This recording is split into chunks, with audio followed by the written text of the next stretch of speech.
It was Christmas Eve night. My oldest son was out with some of his friends doing their Christmas party get-together that they would do every year. My younger son, wife, and I were at home. My son was watching TV as my wife and I started to prepare for bed. I placed some last-minute gifts under the tree and headed for bed. I knew my son would follow shortly, and my oldest son would be home pretty soon as well. After about 10 minutes, I heard my oldest son get home and walk upstairs and into his room. I sometimes have a really hard time falling asleep. I was awake for at least an hour, tossing and turning in bed. In the moment, I ended up remembering that I had forgotten to place a couple gifts underneath the tree. I figured I'd go do it real quick, and then take some melatonin to fall asleep. I got up, went downstairs into the basement, and grabbed the gifts that I had forgotten about. I walked back up to the main floor where the Christmas tree was, and walked over there to drop off the gifts. I squatted down to place the gifts. As I did, I saw a shoe in the corner of the room directly behind the tree. I looked up slightly, and now I saw someone's leg. I got up and backed up a few feet. Now that I was paying attention and fully aware, I could slightly see an arm sticking out of the side of the tree. I now realized that I was looking at some random person in my house, hiding behind our Christmas tree. I pretended as if I didn't see them, and walked quickly back upstairs. I went to both of my son's rooms, woke them up, and told them to come into our room.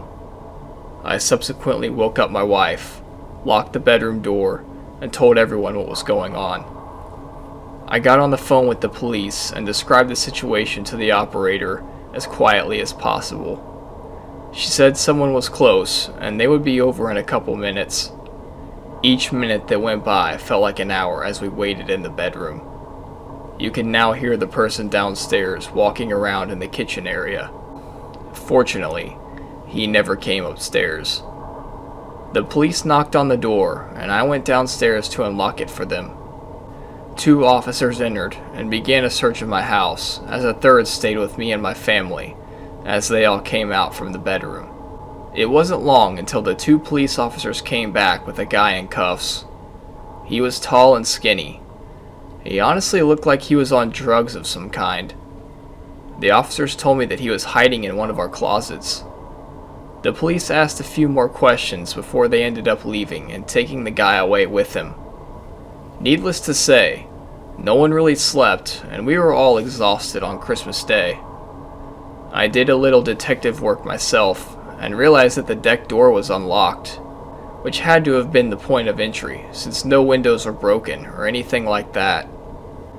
I think my son had forgotten to lock it when he came home earlier, and this random guy just walked into the house.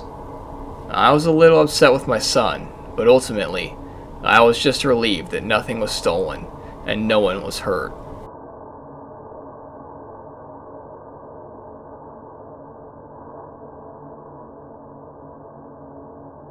It's been a tradition for as long as I can remember for our family to get together at my grandmother's house on Christmas Eve. As an only child, I lived for these nights, which enabled me to see all my cousins and feel a little less lonely. Even now, with most of us in our 20s or 30s, I enjoy seeing my family and catching up with them. With my old pickup truck laden down with gifts, I pulled out of my apartment complex and made my way to my grandmother's. Most of my family had already arrived by this point. I walked in the door with my hands full of gifts and greeted everyone. It had been a while since we had all been together, so I was happy to get to see some relatives that I hadn't seen in a few years. Anyways, we had our same Christmas meal that we had every year, followed by the younger kids opening all the gifts. The kids played with their new toys, while everyone else went into the living room to watch a movie. This was also another tradition that our family did. We would all watch at least one movie together on Christmas Eve night, and still do it to this day. All of a sudden, all the power in the house cut off. The TV and all the lights just went out immediately. There was no bad weather outside or anything like that, so it was strange. A couple of my cousins and I went downstairs to check the fuse box. We checked it, and everything seemed to be normal. All the switches were flicked to on. We all came back upstairs to the living room with everyone else. The power was still off. Everyone was confused and didn't know what to do. We figured that there was just some neighborhood-wide issue that would be resolved soon enough. But just then, the knob on the back kitchen door started to turn. Fortunately, the door was dead-bolted shut, so it prevented it from opening. No one was outside or supposed to be on the property. Everyone was shaken by what was happening. No one said a word. Eventually, the person gave up. Someone called the police right after, while a few of us started looking out some of the windows. I looked out into the front yard myself, but didn't see anyone. My cousin, Johnny, who was looking out the back dining room window, claimed to have seen someone. By the time anyone else got over there to confirm, there was no one visible. We all believed him though. We just witnessed the doorknob being turned. The cops showed up not too long later. They took down some notes and began a search of the property. They didn't find any person on the property. However, they did find an underground cable of some kind that had been cut. The cops believe that this was the source of the lack of power in the house. I'm not sure of all the specific details when it comes to this part. I'm not exactly the most knowledgeable person when it comes to electricity and stuff like that.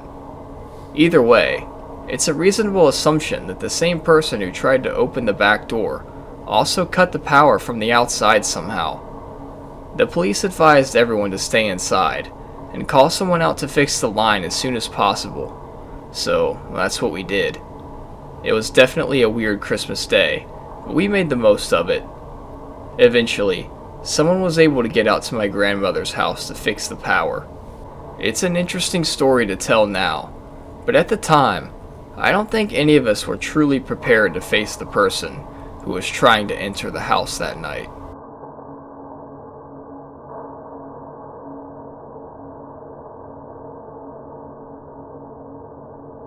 I was up late on Christmas Eve. I guess technically Christmas by now, finishing up wrapping some gifts. My family was going over to my grandparents' house for Christmas to meet up with the rest of my extended family. I had put off the gift wrapping until literally like the last possible moment. I was in the kitchen. The rest of my family was already in bed by this point. I stopped for a moment and glanced outside. I was pretty excited to see that it was snowing. It had been a while since we had gotten snow on Christmas. I also happened to notice that there appeared to be footprints in the snow outside in the yard. At first, I thought I was imagining things, or maybe there was some kind of weird reflection going on, but it was surely footprints. I didn't really know what to think of it, but I quickly checked to make sure all the doors were locked in case there was someone in fact outside. I resumed my wrapping that needed to be done. About 20 minutes later, I finished, and now it was time for bed. I took one more glance outside and again saw the footprints, although there didn't appear to be any new ones from what I could tell. I walked down the hallway and into my bedroom and hopped into bed. I've always loved everything about Christmas, so even though I was older by this point, sometimes I still had a hard time falling asleep on Christmas night. I was just about to fall asleep when there was a tap at my bedroom window. I thought maybe it could be snow falling off the roof and hitting the window, but the sound seemed to be a bit too loud for that. I figured I'd get up real quick and take a peek outside. The footsteps situation was still in the back of my mind, so I was a bit paranoid. I got up, lifted up one of the blinds, and nearly screamed. Someone's face was pressed up against the window with their hands cupped on the glass, trying to look in. As soon as they noticed me, they ducked down fast. I shut the blinds and crawled back into bed, now shaking. I was paranoid now, with every little sound, but nothing else major happened. I somehow ended up getting some sleep.